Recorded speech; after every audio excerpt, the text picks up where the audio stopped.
Good times, Michael. Yeah. Friday was good. Saturday with the boys up for recovery session Saturday, and there was a real good feeling, good vibe among them, real sense of contentment.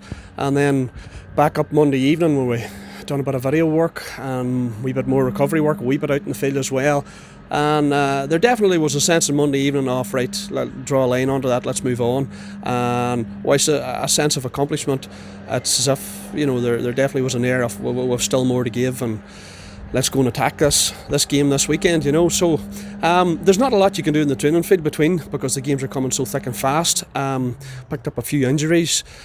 Just manage them this week, see how it goes. Hopefully they'll be available. Callum has an ankle injury, and Lachlan has an ankle injury as well. And Jody McDermott has a leg injury around the knee. But we'll just have to see how they go this week. They'll not be in the field much this week, but hopefully they'll be okay for game time Saturday. And after dominating both the Tyrone game and the Monaghan game, and just about seeing them out, is it fair to say the battling qualities have really stood out to maybe people who don't know the team as well as obviously yourselves do? Yeah, the battling qualities definitely stood out in both them games, and there were games, I've been told by everybody that there were games that we should have won by more, and whilst that's good, that's definitely good, but it's still, there's nothing like coming through a real tight, intense championship match, to have that under the belt as such moving forward, and that'll definitely stand to our boys. It definitely stood to them on Friday night coming through the Tyrone game and moving forward. I know coming down the stretch on Saturday, if the game's not been took, that our boys will have that in the tank, and mentally they'll be able to draw on that there, and it'll definitely give them confidence and comfort, if the game is as tight coming down to the finish line. There's a sort of a sense of contentment on the pitch on Friday night. There's a good atmosphere among families, all that sort of thing. It's came together nicely after lockdown. Yeah, definitely. At the end of the day, the people on the pitch on Friday night were the people who were directly involved in the whole thing. And I spoke about the fact that it was the lads and their parents and their families that were the ones that had to deal with the whole upheaval over the last 18 months. So it was good for them to really experience. That was a special moment on the field on Friday evening for the players and their families. Really, really good. But as I say, these boys want to push on. It's not every day you get an opportunity to compete in an Ireland semi-final level. So, they want to push on, and you're out into a different arena now. You're out of Ulster.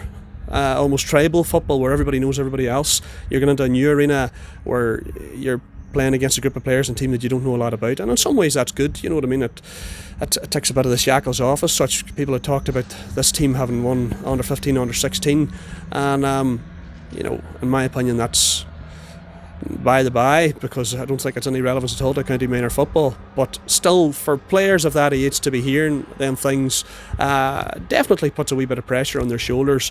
It was never talked about, but you could definitely sense on Monday evening a sense of accomplishment and a wee bit of relaxation with regards to weight being taken off their shoulders, and let's move forward with renewed vigour to attack this weekend.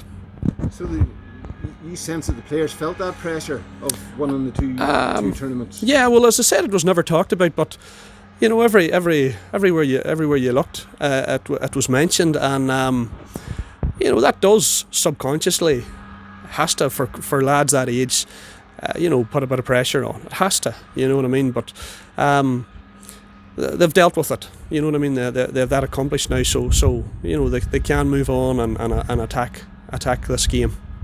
And in the big picture, 5 finals in 6 years, and 3 titles in 6, and 4 wins over Tyrone out of 5. They're good statistics for Derry at the moment. Oh, definitely. You know what I mean?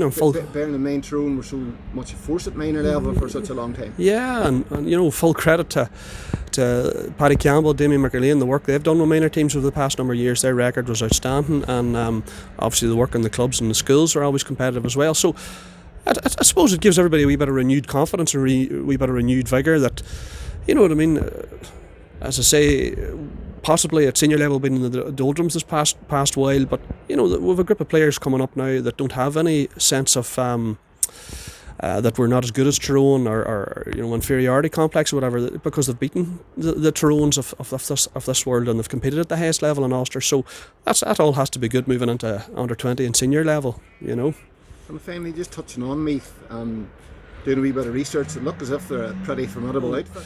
We've watched games on video, obviously, you know what I mean, and we've always heard about this Meath team, and the background, that they were heavily touted and that they were a really impressive outfit. And having looked at the games, we can clearly see that they are seriously impressive outfit. They're very big, very physical, play good attacking football.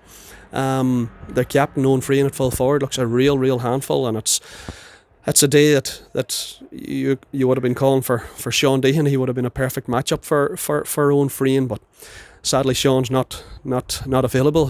Funny enough, he had a surgery yesterday, and the surgeon has told us that everything went well, so that's a bit of positive news, along with Loughlin getting his red card rescinded. That was two bits of good news yesterday, But no, Meath are a real good side, and we'll take a hell of a bit of beating. But I have no fear that these boys will relish the challenge and relish the opportunity to get stuck in, you know what I mean, and test themselves against a formidable outfit like Meath. And managing two teams at the same time.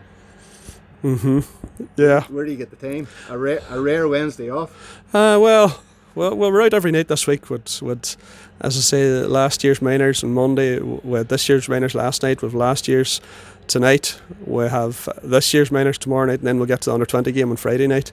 But as I keep saying, it is, but it's a good problem to have. You know what I mean? It's just the only sort of regret we have is for the 2021 minors that they're not getting the full minor experience in terms of the time scale where they can gel and bond together over a period of time.